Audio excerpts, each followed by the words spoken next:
자, 이번 시간에는 물질 변화와 화학 반응식에 대해서 배워보겠습니다. 일단 물리 변화와 화학 변화의 차이에 대해서 알아야 되는데, 물리 변화에 대해서 먼저 볼게요. 물리 변화는 물질의 고유한 성질은 변하지 않는데 모양이나 상태가 변하는 현상이에요. 그래서 물리 변화가 일어나게 되면 분자의 배열은 바뀔 수 있는데 분자 자체는 변하지 않는다. 그러니까 성질이 변하지 않는다. 말로만 들으면 잘 이해가 안 되니까 밑에 그림을 한번 봐볼게요. 지금 물이 끌어올라서 수증기로 바뀌는 모습이 보이죠?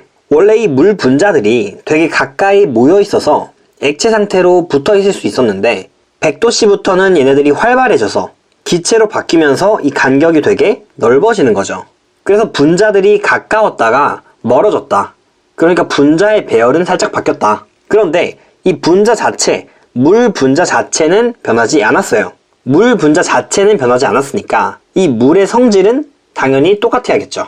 그래서 분자의 배열은 바뀌지만 원자의 배열, 그러니까 이 세 개가 묶여져 있던 게 떼어지지 않았죠. 그래서 원자의 배열은 일정하다. 그리고 원자의 종류와 개수도 당연히 똑같겠죠. 그리고 분자 사이사이의 거리가 늘어나긴 하지만 분자의 종류가 바뀌거나 개수가 줄어들거나 늘어나진 않죠. 그래서 이 물질의 성질은 변하지 않는다. 그리고 총 질량도 변하지 않는다는 거죠.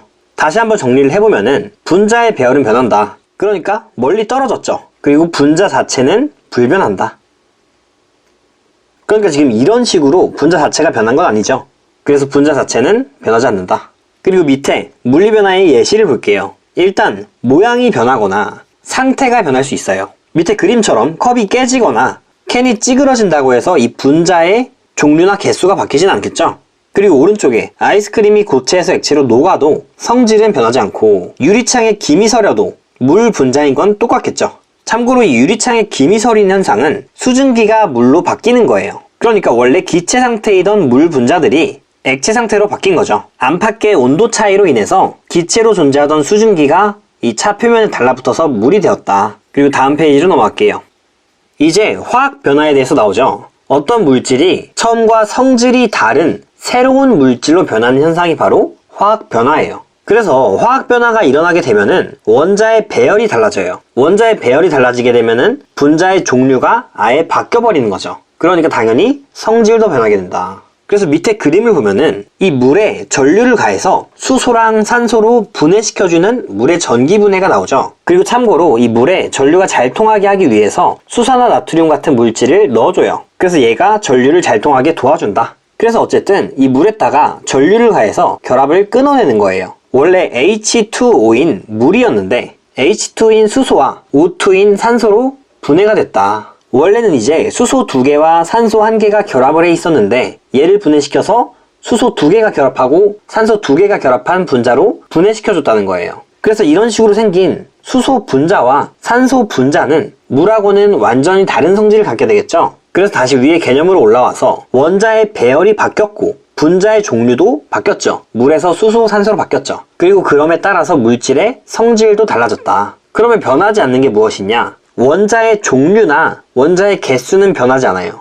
분해가 돼서 새로운 분자가 됐을 뿐이지 원자가 갑자기 없어지진 않는다. 그리고 물질의 총 질량도 감소하거나 증가하지 않겠죠. 원자의 종류나 개수가 변하지 않으니까 총 질량도 변하지 않겠죠. 그래서 어쨌든 이 물의 전기 분해에 의해서 분자를 이루는 원자의 배열이 바뀌었고 수소 분자와 산소 분자가 생성됐다. 이 정도로 알아주면 좋을 것 같아요. 다음 페이지로 넘어갈게요. 이제 또 화학 변화의 예시를 간단하게 볼게요. 일단 첫 번째로 열과 빛이 발생하는 현상들이에요. 첫 번째 그림에는 양초가 타고 있죠. 양초의 양이 점점 줄어들면서 열이 발생하고 빛이 발생하죠. 다른 분자로 바뀌고 있는 과정이라는 거예요. 그리고 오른쪽에 있는 메테인의 연소, 이런 가스의 연소도 마찬가지로 열하고 빛이 생기면서 분자가 달라진다. 그리고 두 번째로는 앙금 생성이 있죠. 수용액 2개를 섞었더니 이런 식으로 갑자기 앙금이 생겨버리는 거예요. 그러면은 화학 변화를 했기 때문에 앙금이 생기겠죠. 그리고 다음으로는 기체 생성. 달걀 껍데기와 묽은 염산을 반응시키면 이산화탄소 기체가 생겨요. 그러니까 이 화학식 자체가 변해버리는 거죠. 그래서 화학 변화이다. 그리고 발포정을 물에다가 넣어서 기포가 발생하는 것도 화학 변화이고, 마지막으로 색깔, 냄새, 맛 등의 변화가 있어요. 첫 번째로 철이 녹쓰는 게 있는데 철이 산소랑 반응을 해서 녹슨 철이 되는 거예요. 그러니까 이 화학식이 원래는 철만 있었는데 산소가 결합해서 산소가 결합한 철이 된다. 그래서 화학 변화가 일어나는 거죠. 그리고 사과 같은 것을 잘라둔 다음에 시간이 지나면은 갈색으로 변하죠. 그런 것들도 다 화학 변화 때문이다. 다음 페이지 넘어갈게요. 그래서 이제 화학 반응식을 어떻게 만드는지 알아볼 거예요. 화학식을 이용해서 화학 반응을 나타낸 식이 화학 반응식이죠. 그런데 이 화학 반응은 원자의 배열이 바뀌고 그리고 화학식이 바뀌어야지 화학 반응이었죠. 그래서 이제 화학 반응식 만드는 방법에 대해서 알아볼게요. 일단 화살표의 왼쪽에 반응물을 쓰고 오른쪽에 생성물을 써주자. 그리고 반응물이나 생성물이 두 가지 이상이면 플러스로 연결을 해주자 라고 나오죠.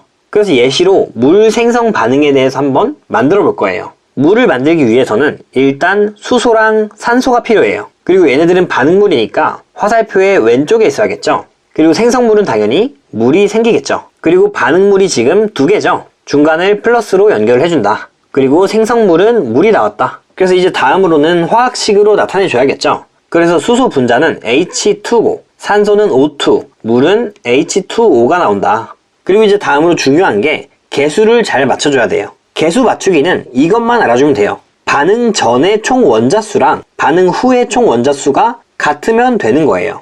그리고 가장 간단한 정수비로 나타내줘야 된다. 1은 생략한다. 이 정도만 알면 이제 다 할 수 있는 거죠. 그래서 다시 화학 반응식을 써보면은 이런 식으로 나오는데 반응 전의 원자수랑 반응 후의 원자수를 같게 해줘야 된다고 했죠. 그래서 먼저 수소의 원자수에 대해서 볼게요. 화살표를 기준으로 왼쪽에 수소가 지금 2개 있죠. 그리고 화살표 기준으로 오른쪽에 수소가 2개가 있죠. 그러니까 일단 똑같아요. 그러면 산소를 봐야겠죠. 산소는 화살표 왼쪽에 2개가 있고 그런데 오른쪽에는 산소가 1개밖에 없어요. 그러면 이 H2O 분자가 2개가 있어야지만 산소의 개수가 같아지겠죠. 그래서 산소의 개수는 2개가 된다. 그런데 이렇게 되면 화살표의 오른쪽에 수소의 개수가 4개가 돼버려요. 그러니까 화살표 왼쪽의 수소도 총 4개가 돼야 되니까 앞에다가 2를 곱해준다. 그러면은 수소도 4개가 되죠. 그래서 결국 반응 전에 수소는 4개, 산소는 2개, 반응 후에도 마찬가지로 수소가 4개고 산소가 2개죠. 이렇게 반응 전과 반응 후의 원자수만 맞게 해주면은 개수는 다 맞출 수 있다. 다음 페이지로 넘어갈게요.